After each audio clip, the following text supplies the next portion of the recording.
नमस्कार, मी वैष्णवी संजय वाढोकर, द्वितीय वर्ष यंत्र अभियांत्रिकीची विद्यार्थिनी.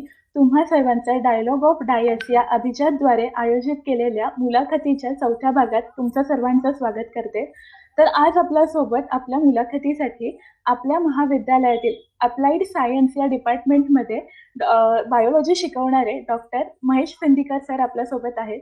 सरांविषयी एक विशेष सांगायचे झाले तर सरांनी मेंटल हेल्थ या आधारित या विषयावर आधारित एका शॉर्ट फिल्ममध्ये काम केलं आहे आणि सरांनी महाविद्यालयीन जीवनात सुद्धा त्यांनी रंगभूमीवर काम केलंय. तर असं रंगभूमीवर काम केलेलं आणि कलाकाराचा अनुभव असणारे आणि त्यासोबतच शिक्षकी पेशा सांभाळणारे असे महेश फिंदीकर सर आपल्या सोबत आहेत आणि सर मी तुमचं स्वागत करते. धन्यवाद. Thank you sir. सर आपल्याला या कार्यक्रमाविषयी काय वाटतं? तुम्हाला कसं वाटतंय आज की एक शिक्षक असून विद्यार्थ्याच्या भूमिकेत आणि आम्ही विद्यार्थी असूनही शिक्षकांच्या भूमिकेत, तर याविषयी आपली काय प्रतिक्रिया आहे? पूर्वी 5 सप्टेंबर हा जो शिक्षक दिन आहे त्यावेळी आम्ही शाळेत असताना तरी हे पाळलं जायचं की त्या दिवशी विद्यार्थी शिक्षक बनायचे आणि शिक्षक विद्यार्थी. मला वाटतं बऱ्याच वर्षांनी मला आज तो अनुभव दिल्याबद्दल तुमच्या सगळ्या चमूचे मनापासून आभार. Thank you sir. सर मुलाखतीला सुरुवात करण्याआधी मी तुम्हाला मुलाखतीचे संपूर्ण स्वरूप सांगते. मुलाखतीचे मुलाखत ही 4 भागांमध्ये विभागली गेली आहे आणि त्याचा पहिला भाग म्हणजे बॅक टू द बेसिक्स. याच्यामध्ये तुमच्या पूर्वीच्या आयुष्याविषयी आम्ही तुम्हाला काही प्रश्न विचारू. दुसरा भाग म्हणजे थीम बेस्ड. तर आता या मुलाखतीची आपली थीम आहे मेंटल हेल्थ आणि तिसरा भाग म्हणजे मजेशीर भाग, याचा कॅन्डिड सेक्शन. त्याच्यामध्ये तुम्हाला 10 सेकंदाच्या आत त्या प्रश्नांची उत्तरं द्यायची आहे आणि सगळ्यात शेवटचा म्हणजे स्टुडंट जे विद्यार्थी आहेत, विद्यार्थ्यांनी काही प्रश्न तुमच्यासाठी दिले आहेत ते आम्ही तुम्हाला विचारणार आहोत. तर काही तुमची अनुमती असेल तर आपण मुलाखतीला सुरुवात करूया. निश्चित, अगदी. तर मुलाखतीच्या पहिल्या भागाला आपण सुरुवात करू, अर्थातच बॅक टू द बेसिक्स. तर सर आम्हाला असं समजलं आहे की तुम्ही महाविद्यालयीन जीवनामध्ये रंगभूमीवर काम केलं आहे. तर रंगभूमीवर काम करणारा एक कलाकार, ते एका महाविद्यालयाचे प्राध्यापक, या प्रवासाविषयी तुम्ही आम्हाला काय सांगाल? मला असं वाटतं की ही क्षेत्र प्रत्येकाच्या आयुष्यात असतातच, त्याचं प्रमाण फक्त वेगवेगळं असतं. दिवसभरात आपण बरीच नाटकं करतच असतो आणि फक्त ती रंगभूमीवर नसतात, ती रोजच्या आयुष्यात असतात. शिक्षक हा एक एकपात्री कलाकारच आहे असं मला वाटतं नेहमी. कारण वर्गात साधारण विद्यार्थी, त्याला शिकवायचा विषय, त्याच्यातलं त्याचं स्वतःचं ज्ञान, या सगळ्याचा समतोल साधून त्याला समोरच्या विद्यार्थ्यांना शिकवावं लागतं. त्यामुळे मला नेहमी एक कीर्तनकार, एक शिक्षक, हे सगळे अप्रत्यक्षरित्या रंगभूमीवरचेच कलाकार आहेत आणि कदाचित रंगभूमीवरच्या कलाकाराला प्रयोगाची वाट पाहावी लागते, तशी सुदैवाने यांना पाहावी लागत नाही. प्रत्येक व्याख्यान म्हणजे एक सादरीकरण असतं. त्यामुळे ते खूप छान वाटतं. मला लहानपणापासून रंगभूमीवर किंवा विविध माध्यमात काम करता आलं. पुण्यात जन्माला येणं ही मला वाटतं त्याच्यासाठी एक महत्वाची गोष्ट होती. मला लहान शाळेत असताना वासुदेव पाळंदे किंवा माधव वझे, सुधा करमरकर, भक्ती बर्वे अशा मोठमोठ्या लोकांकडनं शिकता आलं. प्रत्यक्षरित्या पुण्यामध्ये त्यावेळी जे सांस्कृतिक वातावरण होतं, त्याच्यामुळे खूप चांगले व्याख्यान देणारे लोक, अतिशय व्यासंगी लोक, रंगभूमीवर खूप प्रयोगशील असणारे लोक, असे मला जवळून पाहता आले आणि कदाचित त्या सगळ्याचं एक चांगला परिणाम असं म्हणू की मला या क्षेत्रात थोडंसं काम करता आलं. आणि शिक्षकी पेशाचं म्हणाल तर मी अतिशय मनापासून, अतिशय आनंदाने आणि स्वतःहून स्वीकारलेला हा पेशा आहे. अगदी शाळेत असल्यापासून मला खूप चांगले शिक्षक लाभले आणि त्यांनी कळत न कळत जे शिकवलं, तर त्या सगळ्या गोष्टींची शिदोरी माझ्या पाठीशी आहे आणि ती शिदोरी जबाबदारीचं भान शिकवणारी पण आहे. त्यामुळे त्यातलं थोडंसं उतराई होण्याचा मी माझ्या बाजूने प्रयत्न करतो, इतकंच. धन्यवाद सर. सर, पुढचा प्रश्न असा आहे की प्रत्येकाचं तारुण्य हे गवसताना येणाऱ्या फुलपाखरासारखं असतं आणि या तारुण्याला स्वप्नांचा दुजोरा देणाऱ्या तुमच्या गुलाबी आठवणी कुठल्या होत्या आणि त्या मला ऐकायला आवडतील. अगदीच गुलाबी असं नाही म्हणता येणार, थोडी रंगछटा वेगळी शोधावी लागेल. पण साधारण मध्यमवर्गीय कुटुंबातनं अ, सामाजिक आर्थिक परिस्थितीचं पार्श्वभूमी असल्यामुळे अ, आत्ता जे साधारण आपल्याला चित्रपटात किंवा ह्याच्यात जसं ते गुलाबी आयुष्य दिसतं, तसं म्हणता येईल अशा काही आठवणी नाहीत. परंतु त्याचा खेदही नाही. कारण मी मगाशी म्हटलं तसं की खूप चांगले सहकारी, खूप चांगले मार्गदर्शक, मित्र आणि आजूबाजूचा परिसर यातनं खूप शिकायला मिळालं. जसे चांगले मित्र होते तशा स्वाभाविक चांगल्या मैत्रिणी पण होत्या, ज्या आजही काही अडलं तर खुल्या मनाने आम्ही त्यांना विचारू शकतो. त्या आम्हाला विचारू शकतात. आणि मला वाटतं हे हे क्षण आहेत ते मोजता न येणारे आहेत, या आठवणी. पण खूप छान अनुभव, समृद्ध आणि चांगल्या माणसांचा नेहमी सहवास लाभला. त्याचंच थोडंफार जे काय साध्य झालं ते आज दिसत आहे. नक्कीच सर. सर, तुम्ही एक महाविद्यालयाचे प्राध्यापक आहात, तर तुम्हाला मास बंक, शिक्षकांच्या नक्कली करणं याविषयी तुम्ही ओळख आहेच तुम्हाला. पण तुम्ही महाविद्यालयीन जीवनात असं काही केलंय का की शिक्षकांच्या टिंगली करणं, किंवा आता तुम्हाला रंगभूमीचा अनुभव असल्यामुळे कधी नक्कल वगैरे कोणत्या शिक्षकाची? मी मगाशी सांगितलं, आम्हाला खूप चांगले शिक्षक लाभले. मला आठवतंय मी शाळेत असताना आमच्याकडे साधारण 8वी, 9वी, 10वीच्या वर्गांमध्ये आग्रहाने आणि जाणीवपूर्वक ज्या शिक्षकांच्या मी नकला करू शकत असे, अशा सर्व शिक्षकांनी हाताला धरून नेऊन रंगभूमीवर उभं करून मला नकला करायला भाग पाडलं. मला वाटतं इतकं समृद्ध अनुभव आल्यानंतर आणि प्रत्यक्ष आपण ज्याची नक्कल करत आहोत तो समोर बसून त्याला दाद देतोय, मला वाटतं ह्याच्यापेक्षा चांगला अनुभव दुसरा नाही. काही चुकलं तर तेही सांगायचंय किंवा असं मी करतो का असं. अ, कदाचित आपण नकळतपणे काही गोष्टी, हालचाली किंवा काही शब्द वारंवार येतात एखाद्याच्या बोलण्यात, असे नेमके आपण समोर प्रेक्षक म्हणून धरतो आणि त्याचा खूप सकारात्मक विचार आमच्या शिक्षकांनी केला. त्यामुळे नकला मी नक्की करत असे, पण अधिकृत करत असे. हे ही संधी मिळाली. तर सर, अभियांत्रिकी महाविद्यालयाच्या विद्यार्थ्यांनी जीवशास्त्र शिकायला हवे यावर तुमचं काय मत आहे? नक्की शिकायला हवं. मला वाटतं विशेषतः आणि आपल्या महाविद्यालयाविषयी हा जर प्रश्न घेतला, तर अगदी आनंदाने स्वीकारायला हवं आणि स्वीकारलेलं दिसतंय मला. सगळ्या लोकांनी नसलं तरी एक 70-80% लोकं ज्यांनी 10वी नंतर जीवशास्त्र विषयाकडे पाठ फिरवली, ते पुन्हा निदान आमच्या समोर तरी हसऱ्या चेहऱ्याने तो विषय स्वीकारताना दिसतात. त्याची 2 कारणं आहेत. एक तर आपल्याकडचे सर्व विद्यार्थ्यांच्या क्षमता मला आता लक्षात यायला लागलेल्या आहेत. म्हणजे कुठलाही विषय त्यांना वर्ज्य नसतो.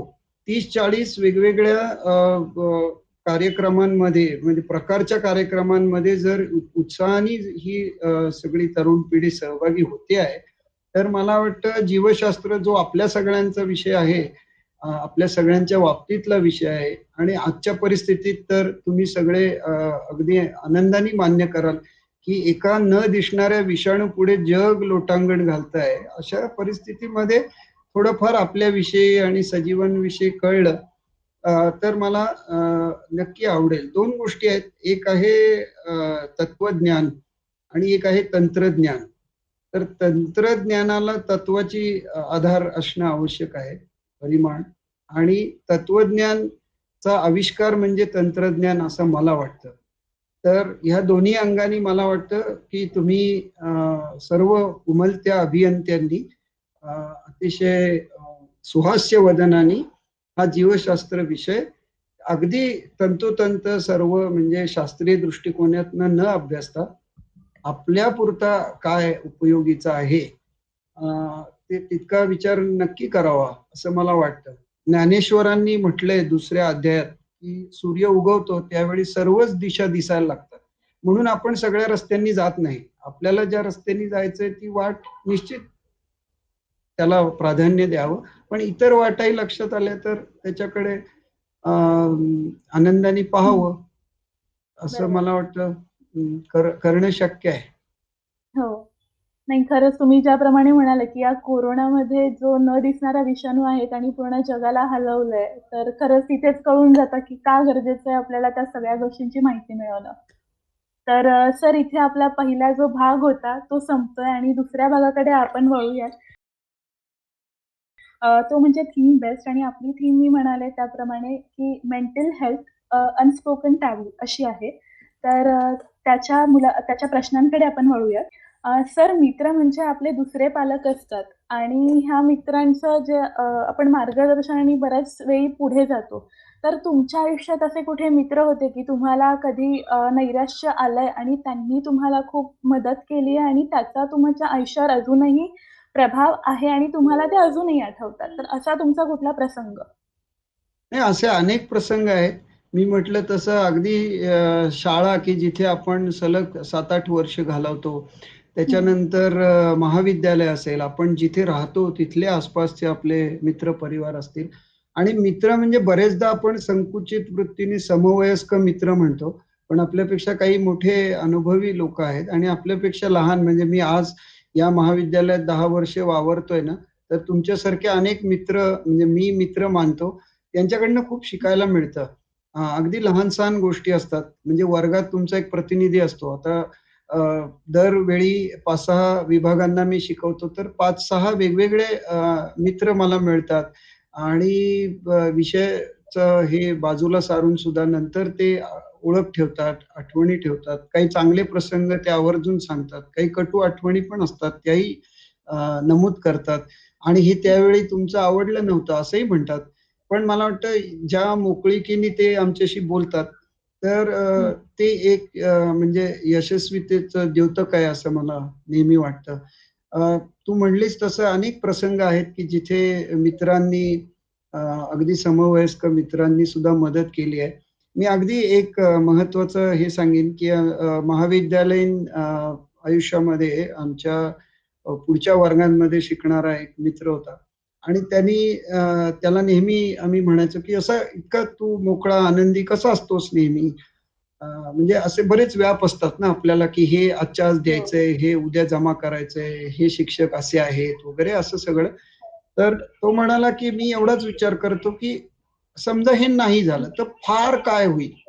हं. म्हणजे याचं सगळ्यात शेवटचं टोक काय आहे?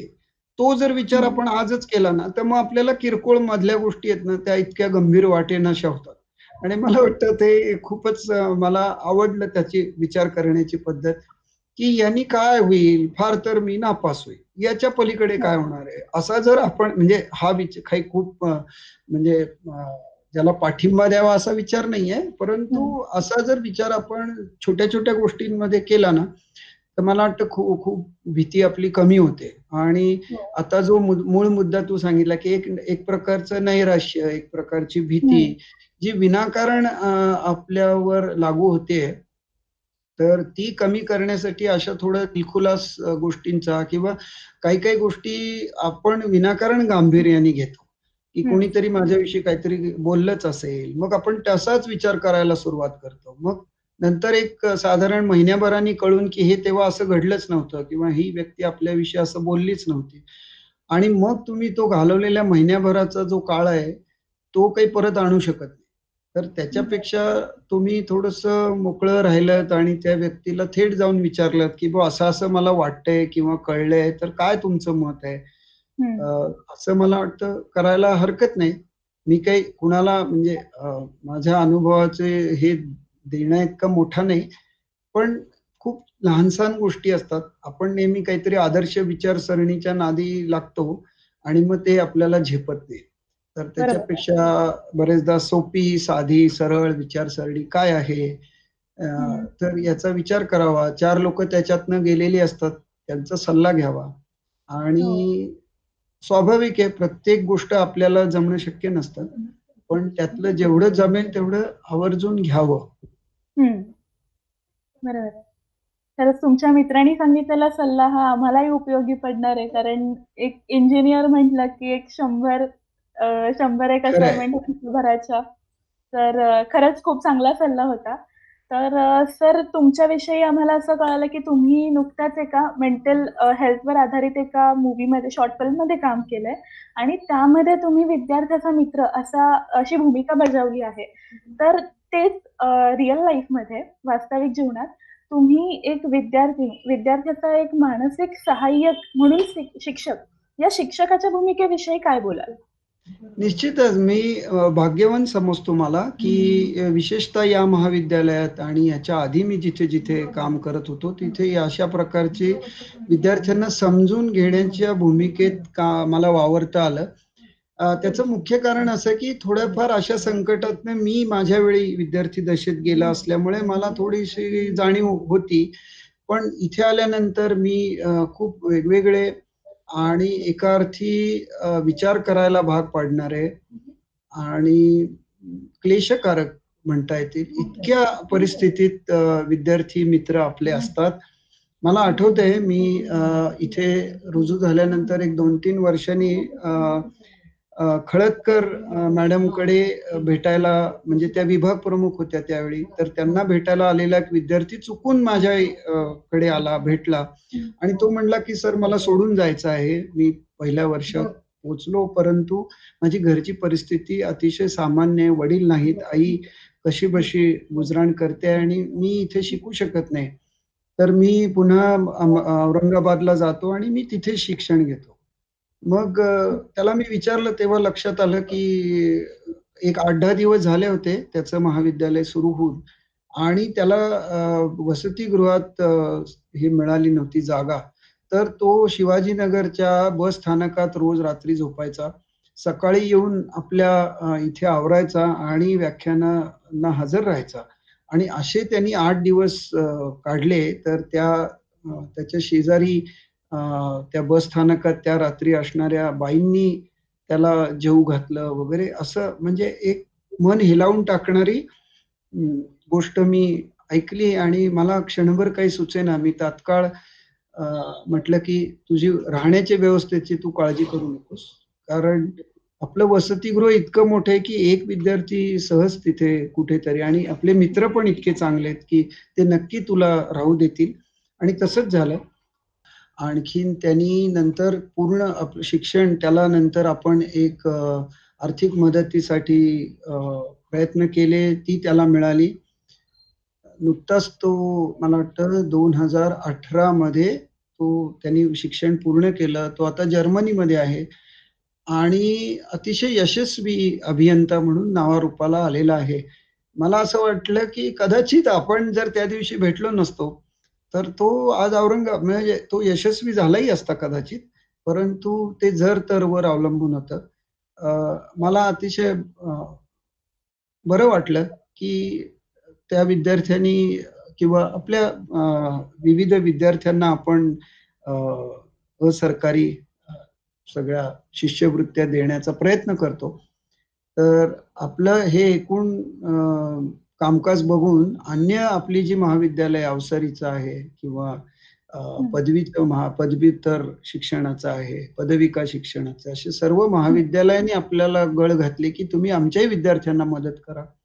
आणि आपल्या अभियांत्रिकी महाविद्यालय पुणेच्या परंपरेनुसार आपण आपल्यापुरता विचार न करता अन्य 5 वेगवेगळी महाविद्यालय, ज्याच्यात कराडचं अभियांत्रिकी महाविद्यालय, औरंगाबादचं आहे, अवसरीचं आहे, इथल्याही मुलांना आता आपण मदत करतोय. आपले विद्यार्थी सोडून. तर मला वाटतं असं करता आलं या भूमिकेत. त्यात मुलांचं मगाशी तू उल्लेख केला, तर ते चित्रीकरण आपलाच विद्यार्थी आहे, आता माझी विद्यार्थी म्हणायला लागेल. त्याच्या मनात ती कल्पना आली. त्यांनी ते व्यवसाय म्हणून स्वीकारायचं ठरवलं होतं आणि ती पहिलीच ते चित्रीकरण त्याला करायचं होतं. मला आठवतंय मी पहिल्या वर्षीच्या प्रवेश प्रक्रियेत होतो आणि तो असं काहीतरी, हे मला इथे आपल्या महाविद्यालयात याचं चित्रीकरण करायचं आणि सांगितलं. मी म्हटलं असं काही हरकत नाही, कुठल्याही चांगल्या विधायक कामाला कोणी नाही म्हणणार नाही. मग ती परवानगी पुढे आपलं महाविद्यालय सोडून पुणे पोलीस वनविभाग असं सगळ्यांच्या मिळाल्या त्याला. सिंहगडावर त्याचा काही भाग चित्रित झाला, डेक्कनच्या चौकात झाला आणि आपल्या महाविद्यालयात झाला. वेगवेगळे विद्यार्थी इतर महाविद्यालयाचे सुद्धा त्यात भाग घेत होते आणि एक छान असा गट तयार झाला. मग त्या लोकांनी त्या क्षेत्रातही पुढे काम केलं. पण या निमित्ताने मला सहभागी होता आलं हे मात्र खरं. नाही सर, खरंच आहे की तुम्ही सांगितलं की जर्मनीपर्यंतचा त्याच्या प्रवासात तुम्ही खरंच एक पाठीच्या कण्यासारखं राहिलं. तुम्ही तेव्हा नसतात तर कदाचित चित्र वेगळं असतं. जर तरचा प्रश्न आहे तो जर शेवटी. तरचा हा पण ती जी भूमिका मी तुम्हाला प्रश्न विचारला होता की मानसिक एक जो आधार म्हणतो ती भूमिका तुम्ही खरंच पार पाडली आणि एक मूर्तिमंत उदाहरण मिळालं, त्यामुळे ते अजूनच विद्यार्थ्यांना पटेल. तर सर, आपण आता सध्या हे लॉकडाऊन वगैरे होतं आणि त्याच्यामध्ये आपण आपल्यात ऐकण्यात बरंच आलं की कोणी नैराश्यात जातंय, विद्यार्थ्यांची संख्या जास्त होती त्यात. तर आपण म्हणतो की अमुक तमुक एखाद्या माणसाला सर्दी खोकला झाला म्हणजे तो आजारी आहे. पण एखादा व्यक्ती हा नैराश्यात आहे ते कसं ओळखावं? त्याच्यात ते कसं, आणि तसंच आपण सोशल मीडियाचं पण तसंच म्हणू शकतो की एखादा आपण WhatsApp वापरतो, Instagram वापरतो, पण तो व्यक्ती त्याला ॲडिक्ट झाला आणि नैराश्यात जातोय. हे कसं ओळखावं? याविषयी तुम्ही कसा आम्हाला सल्ला द्याल? याच्यात मी तज्ज्ञ तर नाही, पण अनुभवाने मी नक्की सांगू शकेन की ज्या व्यक्तीला आपण बरेच दिवस बरेच वर्ष ओळखतो आहोत, त्याच्यातले लहान सहान बदल तुम्हालाही जाणवत असेल की आपल्या नेहमी बरोबर असणाऱ्या व्यक्तीचं एखादं वाक्य किंवा ते वाक्य उच्चारण्याची पद्धत देखील तुम्हाला समजून जाते की हे आज काहीतरी बिनसलेलं आहे, आज नेहमीसारखं उत्तर नाही किंवा नमस्कार सुद्धा हा नेहमीसारखा वाटत नाही. तर मला वाटतं जे आपल्या परिघात असतात नेहमी आणि जे आपल्याला ओळखतात त्या व्यक्तींना तुम्ही आनंदी आहात, नाराज आहात, दुःखी आहात किंवा तुम्ही गोंधळलेले आहात, अशा सर्व तुमच्या अवस्था निश्चित कळू शकतात. आणि जे तुम्हाला ओळखत नाहीत अशा लोकांना मात्र थोडे तशी पार्श्वभूमी लागते की आलेला समोरचा माणूस हा नक्की कोणत्या मनस्थितीत आहे. तर मला वाटतं जनसंपर्क जिथे जिथे येतो ना, त्या लोकांना याची थोडी कळत नकळत जाणीव होते. आता बरेचसे तुम्ही जेव्हा प्रथम वर्ष प्रवेश प्रक्रियेत सगळे धावपळ करत असतात, तेव्हा तुम्ही तुमचे पालक किंवा शिक्षक वेगवेगळ्या माध्यमातून चौकशा करत असतात आणि ते काळजीपोटी हे सगळं करत असतात. तर त्यांना फक्त एक दिलासाजनक किंवा मला जर एखादी गोष्ट माहीत नाही, तर मी ती ठामपणे आणि प्रांजळपणे हे मला माहीत नाही, पण मी तुम्हाला विचारून सांगू शकेन. मला वाटतं कधी-कधी इतका दिलासा सुद्धा पुरेसा असतो आणि तसा प्रामाणिकपणे लोकांनी द्यावा. म्हणजे आपण एक माणूस म्हणून आपल्याला जी काही वरदान दिलेली आहेत ना, त्यातलं आपण दुसऱ्याला दिलासा देऊ शकतो. हे एक फार मोठं आहे, की जे अन्य प्राण्यांमध्ये दिसत नाही. ते इतर प्राणी कुणाला दुसऱ्याला दिलासा देऊ शकत नाही. शाब्दिक तरी. त्यामुळे मला वाटतं, की तेवढं आपण निश्चित द्यावा.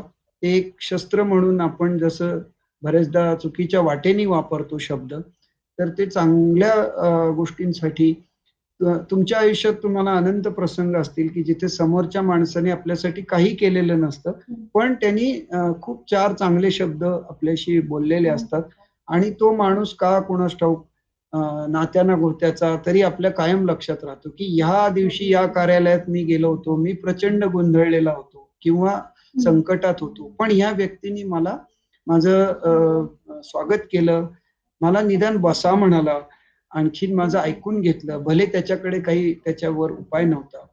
पण मला वाटतं या छोट्या-छोट्या गोष्टी असतात आयुष्यात.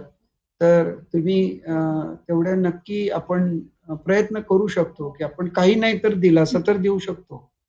हो, नक्की. सर, आपण आता आपल्या मुलाखतीच्या तिसऱ्या भागाकडे वळूयात, तो म्हणजे कॅन्डिड सेक्शन.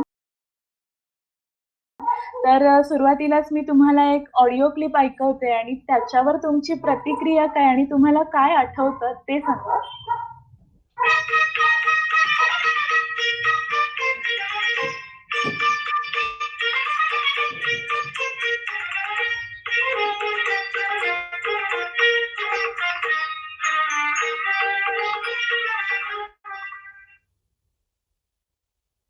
मराठी साहित्याचे मेरुमणी पु ल देशपांडे हे इतकं अचाट आणि अफाट व्यक्तिमत्व आणि कलाधिष्ठित व्यक्तिमत्व, त्यांची एक अतिशय आवडती कला त्यांची स्वतःची म्हणजे संवादिनी किंवा पेटीचं वादन. तर त्यांच्या अनेक कलाकृतींमध्ये, नाटकांमध्ये आवर्जून वाजवली जाणारी, त्यांनी स्वतः वाजवलेली ही धून आहे. मला अतिशय आनंद झाला ही ऐकून. बऱ्याच दिवसांनी या कार्यक्रमाच्या माध्यमातून ही धून ऐकता आली. या कल्पकतेबद्दल तुमचं सगळ्यांचे आभार. धन्यवाद सर. तर सर आता आपण एका वेगळ्या आणि मजेशीर विभागाकडे वळूयात. त्याच्यामध्ये मी तुम्हाला काही शब्द देईल आणि त्यावर तुमची प्रतिक्रिया ही एका शब्दातच मांडायची आहे. तर आपण सुरुवात करूया. जरूर. आता पहिला शब्द आहे डीन ऑफ स्टुडंट अफेअर्स. समतोल. धन्यवाद सर. दुसरं अभियांत्रिकीसाठी जीवशास्त्र. आवश्यक. अय्यर मॅडम. उत्साही. बोट क्लब कॅन्टीन. आवडती जागा. अभिजात आविष्कार. Thank you sir. ह्याची दुसरी फेरी म्हणजे मी तुम्हाला 2 पर्याय देईल आणि त्यातला तुम्हाला एक निवडायचा आहे. तर पहिलं आहे मेकॅनिकल की प्रोडक्शन. संकटात टाकणारे जिकिरीचे प्रश्न आहेत, पण प्रयत्न करतो. या सगळ्याला ना एक पैलू आहे. केवळ व्यक्त होणं असेल तर यंत्र अभियांत्रिकी, उत्साहाने व्यक्त व्हायचं असेल तर उत्पादन अभियांत्रिकी. मस्त, सुरेख उत्तर दिलं. रांजेकर सर की केतकी मॅडम. पुन्हा एकदा सापेक्ष आहे. भूतकाळाकडे दुर्बीण फिरवली तर रांजेकर, भविष्य काळाकडे रोखली तर केतकी. सुरेख. बायोलॉजी की एन्व्हायरमेंटल स्टडीज. अध्ययन करायचं तर जीवशास्त्र, अध्यापन आणि अध्ययन करायचं तर पर्यावरणशास्त्र.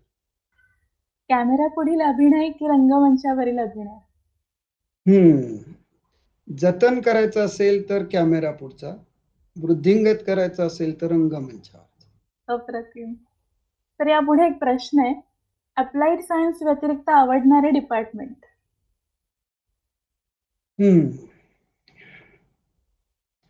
धातू विज्ञान. धन्यवाद सर. अशी एक महाविद्यालयातील गोष्ट जी तुम्हाला प्रकर्षाने बदलावीशी वाटते. प्रामाणिकपणे सांगायचं तर आपल्या महाविद्यालयापुरतं मला असे काही दिवस हवेत वर्षभरातले की ज्यावेळी कोणतंही काम चालू नाही, कुठलीही दुरुस्ती चालू नाही, रस्ते बांधणं चालू नाही, तारा दुरुस्त करणं चालू नाही, असं दुरुस्ती विनाचा एखादा तरी दिवस अनुभवायला मिळावा अशी माझी अपेक्षा आहे. यानंतर सर आपला तिसरी फेरी म्हणजेच रॅपिड फायर. त्यामध्ये तुम्ही 10 सेकंदात तुम्हाला सुचेल ते बोलणं अपेक्षित आहे. तर पहिला आहे बकेट लिस्ट मधील एखादी गोष्ट जी करायला आवडेल. एक आहे म्हणजे मला इंग्लंडमध्ये जाऊन काही दिवस घालवायचे आहेत. कारण की आपल्याला नोंदी करायला शिकवलेला, आपल्याला इतिहास शिकवलेला, आपल्याकडे बऱ्याच समाज सुधारणा करणारा 150 वर्ष राज्य केलं, त्या जखमा आहेतच, पण त्या जखमांमध्ये काही चांगले क्षण निश्चित ह्या लोकांनी आपल्याला दिलेत. आणि ज्याला संस्कृती आहे अशा ठिकाणी जाऊन काही काळ घालवावा असं मला ते यादीत आहे. सुंदर सर. तुम्हाला प्रभावित करणारे व प्रेरणा देणारे महाविद्यालयातील प्राध्यापक और प्राध्यापिका. अगदीच माझ्या खोलीनंतर आता थोडं दूर गेलेत. खळदकर मॅडम, अतिशय उत्साही व्यक्तिमत्व. महिला म्हणून कोणतंही कधीही त्यांनी सवलत त्या घेत नाहीत. आणि तुम्हाला कल्पना आहे की घरची सर्व गोष्टी, व्रतवैकल्य, सण सगळं सांभाळून देखील कुठेही त्या संशोधनात कमी नाहीत, अध्यापनात अतिशय चांगले आहेत. विशेषतः आपण जे सर्व शैक्षणिक कार्यक्रमांना जोडून जे उपक्रम घेतो त्याच्यात सक्रिय सहभागी असतात. एक विभाग प्रमुख म्हणून त्यांच्यातले नेतृत्व गुणही मी पाहिलेले आहेत. सहकारी म्हणून सगळ्यांना अतिशय आदराने वागणूक आणि उत्साह देतात. तर त्या मला अगदी जवळच आणि रोजच त्यांच्याकडून काहीतरी शिकण्यासारखं असतं. खरंच आणि आजपासूनच नवरात्र सुरू झालंय, तर हा एखाद्या देवीला मान दिल्यासारखाच आहे. अगदी, अगदी. जरूर. तर त्यानंतर तुम्हाला 3 शब्दात व्यक्त करायचंय. तर तुम्ही हं. कोणते 3 शब्द वापराल? मी भाग्यवान म्हणेन स्वतःला. दुसरं अतिशय आनंदाने गांधीवादी म्हणेन आणि तिसरं थोडं मोकळ्या मनाचं म्हणेन. 3 शब्द. त्यानंतर लपलेली प्रतिभा, जी आम्हाला माहिती नाहीये. मी घरी गेलो की बराच वेळ स्वयंपाकघरात घालवतो आणि अतिशय मनापासून वेगवेगळे पदार्थ करतो. आवडतात मला. बरेचसे चुकतातही, बरेचसे चांगलेही होतात. पण प्रयत्न करतो.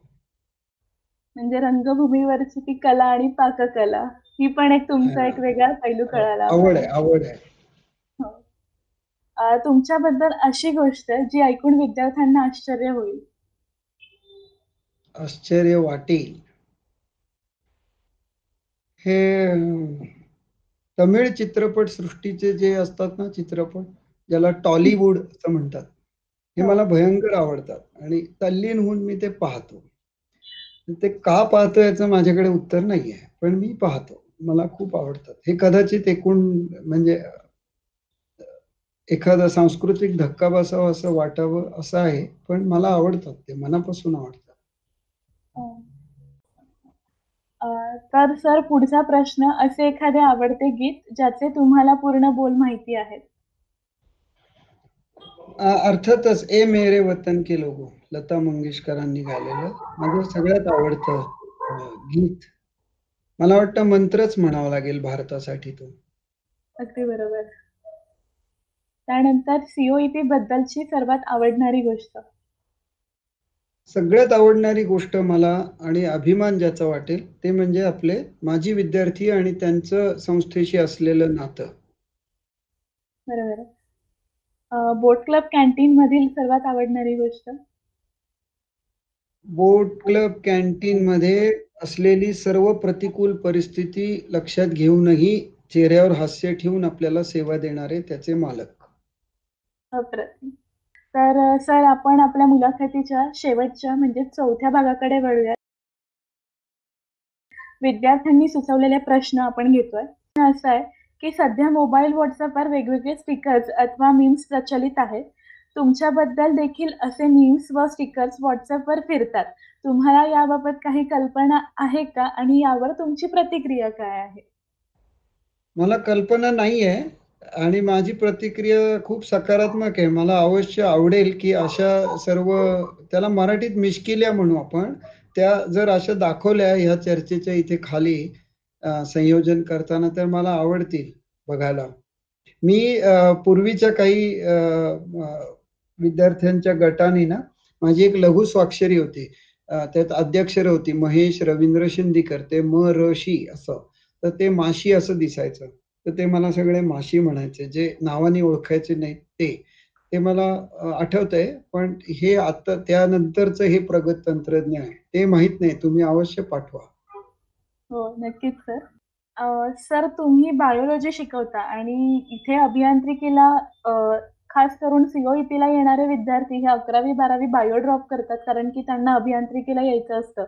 तर पुन्हा एकदा अभियांत्रिकीला येऊन बायो शिकवणं हे तुम्हाला चॅलेंजिंग वाटलं नाही का? जेव्हा तुम्ही ऐकलं की आता आपल्याला अभियांत्रिकी महाविद्यालयाला बायोलॉजी शिकवायचं तर तेव्हा तुमची प्रतिक्रिया काय होती? मला आवडलं. त्याचं कारण हाच प्रश्न याच शब्दात मला माझ्या मुलाखतीच्या वेळेस विचारला होता 2009 साली, की तुम्हाला याचबरोबर एखाद्या महाविद्यालयात तुमचा विषय शिकवायची संधी मिळाली, तर तुम्ही कशाची निवड कराल? तुम्ही अभियांत्रिकी महाविद्यालयातल्या मुलांना जीवशास्त्र शिकवाल का तुमच्या वनस्पतीशास्त्राच्या विद्यार्थ्यांना तो विषय शिकवाल? तर मी म्हटलं, की त्या विद्यार्थ्यांना त्याची आवड असतेच. ज्याला त्याची आवड नाही, त्याला त्यात काहीतरी कुतूहल निर्माण करणं हे मला वाटतं शिक्षक म्हणून मला अतिशय आव्हानात्मक आहे आणि त्याचा प्रयत्न मी करीन माझ्या परीने. तर असा मी केला आणि मला खूप शिकायला मिळालं. तुमच्यासारख्या विद्यार्थ्यांकडनं मी खूप शिकलो. माझ्याच एखाद्या जीवशास्त्रातल्या संकल्पनेकडे अभियंत्याच्या नजरेतनं किंवा चष्म्यातनं कसं पाहता येईल, हे मला वाटतं शिकायला मिळालं या महाविद्यालयाच्या प्रांगणात. विद्यार्थ्यांना मी किती शिकवलं हे मला माहीत नाही. पण विद्यार्थ्यांकडून मी मात्र समृद्ध झालो याच्यात शंका नाही. अप्रतिम. तर सर खरंच आम्ही डायलॉग ऑफ डायस म्हणतो, की व्यासपीठामागचा जो संवाद आहे, तसं खरंच सार्थ झालेलं आहे, की व्यासपीठामागचे आपले शिंदीकर सर कसे असतील, हे सगळ्यांना कळालंय आणि नक्कीच आवर्जून सगळे हे बघतील, की एक जैवशास्त्राचा विषय शिकवणारे, एक थोडेसे ऑनलाईन किंवा ज्यांनी ऑफलाईन लेक्चर्स अटेंड केले, थोडेसे कडक वाटणारे, शिस्तप्रिय वाटणारे शिक्षक हे रंगमंचावरचा त्यांचा अनुभव, त्यांचं पुलंविषयीचं प्रेम, त्यांची घरातली पाककलेमधला जो इंटरेस्ट आहे तो, हे ऐकून खरंच विद्यार्थ्यांना छान वाटेल. आणि तुम्ही तुमचा वेळात वेळ काढून आम्हाला आमच्याशी मुलाखत केली आणि वेळ दिला तुम्ही आम्हाला मुक्त संवाद साधायचा आणि आमच्या प्रश्नांना अगदी मनसोक्तपणे उत्तरं दिली. खरंच तर धन्यवाद. आणि मी इथे या मुलाखतीची सांगता करते. धन्यवाद.